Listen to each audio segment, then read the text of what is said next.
salaad maxamed shardi salaad derbi oo muujinaya adkaysiga askarinimada waxa uu leeyahay dhigi maayo tuutaha dhadhaabihii gumaysiga anigu aan dhanna u ridin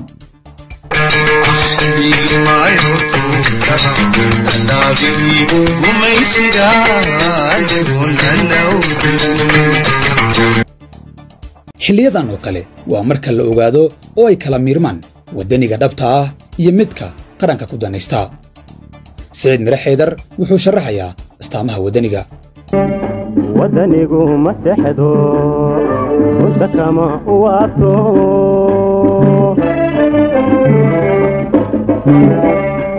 وكعدا وقويقو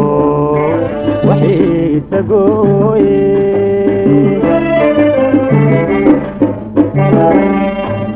ودكيكو ما يستهوي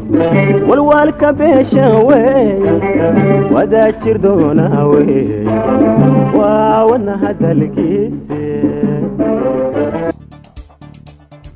inaad barato cadowgaaga kadibna aad ka qaadato mowqif adag oo aan dabac lahayn waxay sahashaa inaad ka foojignaatid dabinka inaad xanuujiso cadowga iyo inuusan marna ka lumin hadafka dagaalka